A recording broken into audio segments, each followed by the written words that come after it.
जय बोलो देवादिदेव एकहजार श्री भगवान महावीर स्वामी की जय जय जय। अहिंसा परमो धर्म की जय जय जय। परम पूज आचार्य गुरुवर श्री विद्यासागर जी महाराज की जय जय जय।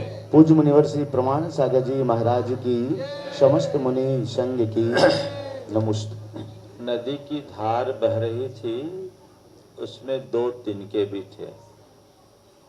एक तिनका नदी की धार से जूझ रहा था, वह उसके प्रवाह को रोकना चाहता था, और दूसरा तिनका अहोभाव में भरा हुआ था।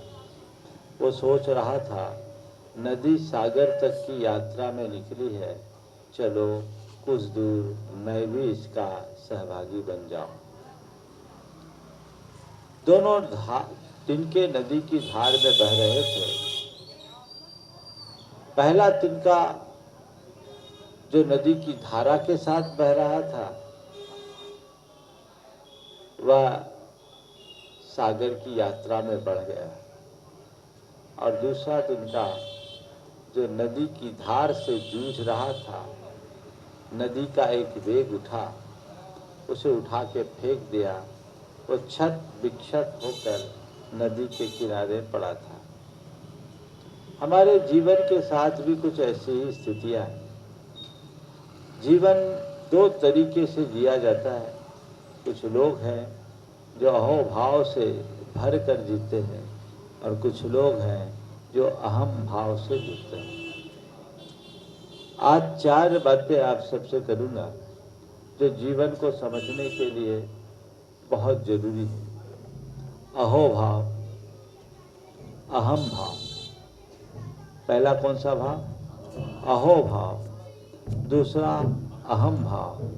तीसरा भक्ति भाव, और चौथा अशुभ भाव। अहोभाव मतलब हर पल आनंद की अनुभूति करते हुए जीना। संत कहते हैं, जीवन का रस लेना चाहते हो तो अहोभाव से भरकर जियो। हर पल अपने आप को कृतार्थ, प्रसन्न और खुशियों से भरा हुआ महसूस करो। अपने मन को टटोल करके देखिए, कितनी देर अहोभाव रहता है क्या?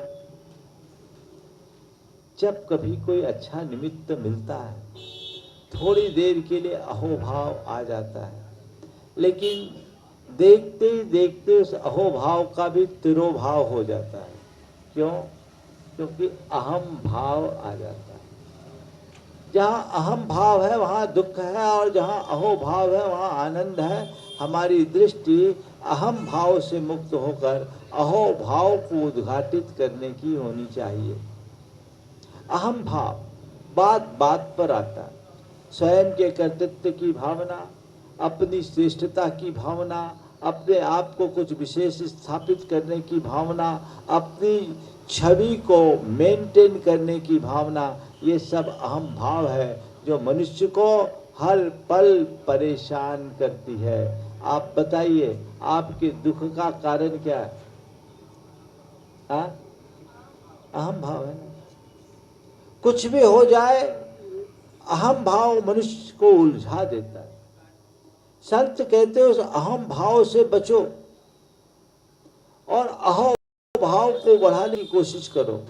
सवाल है, अहम भाव को कैसे मिटाएं और अहो भाव को कैसे जगाएं?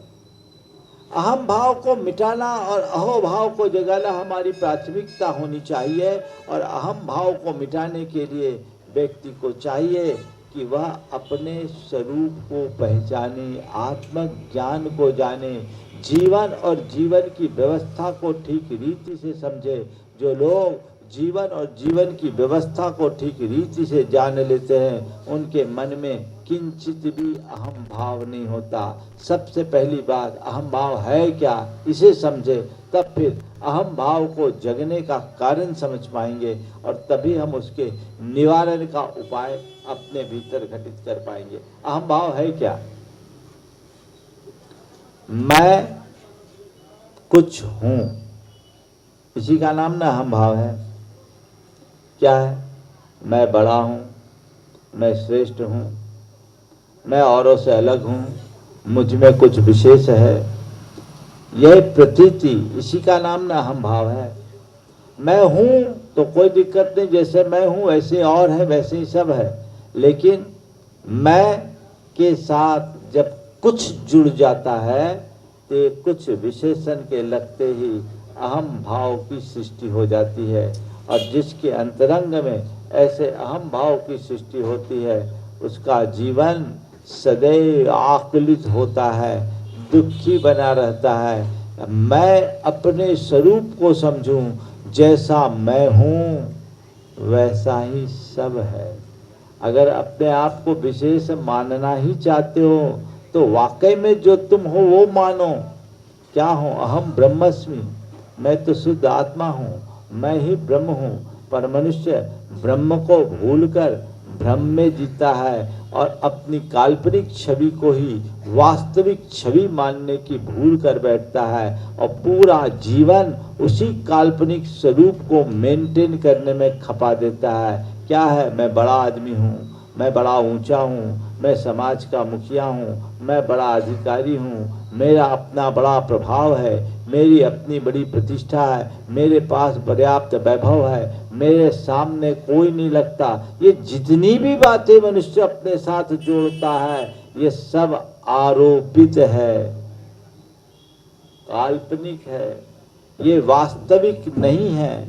और इनके कारण व्यक्ति इन्हीं को मेंटेन करने में मैं करता है और मैं को बड़ा करने के लिए मेरेपन का विस्तार करता है, जो उसको आकुलित करता है। स्वयं को सबसे अलग स्थापित करने की बुद्धि का नाम ही अहम भाव है।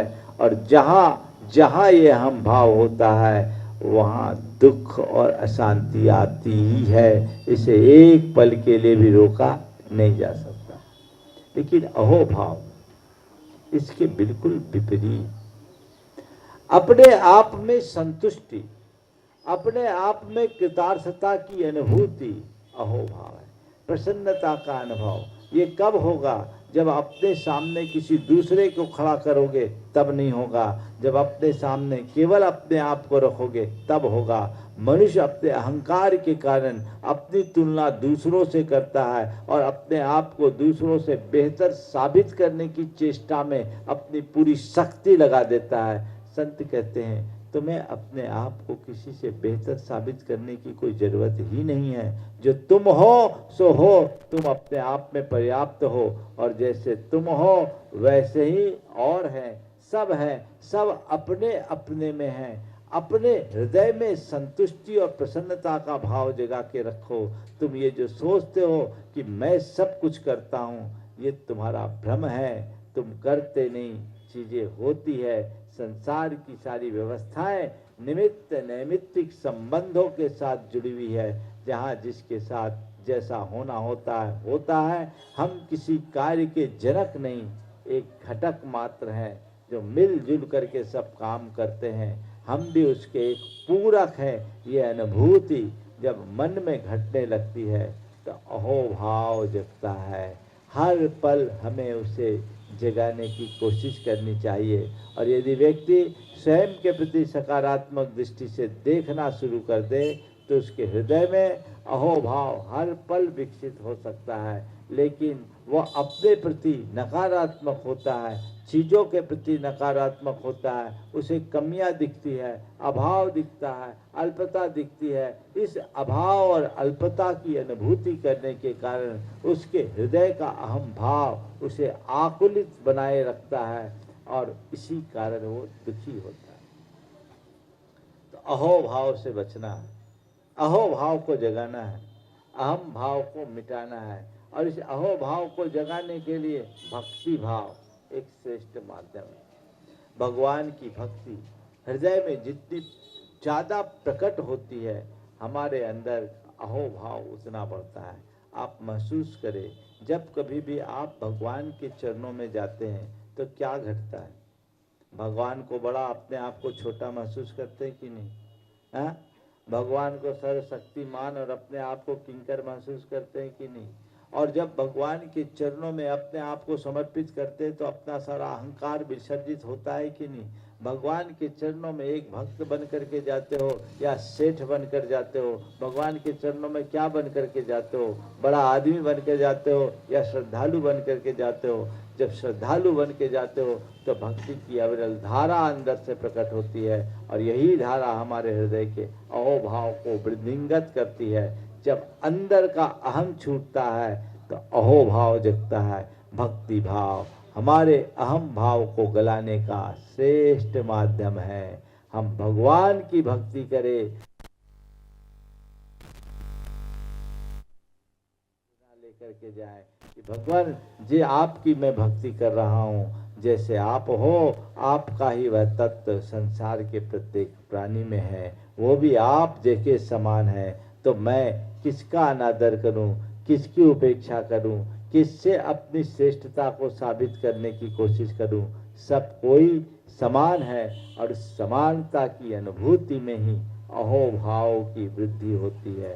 तो अपने हृदय में हम जो जो भक्ति को बढ़ाएंगे हमारे अंदर का अहंकार मिटेगा, हमारे अंदर नम्रता बढ़ेगी और ये नम्रता बढ़ करके हम अपने जीवन को आगे बढ़ाने में समर्थ हो सकेंगे।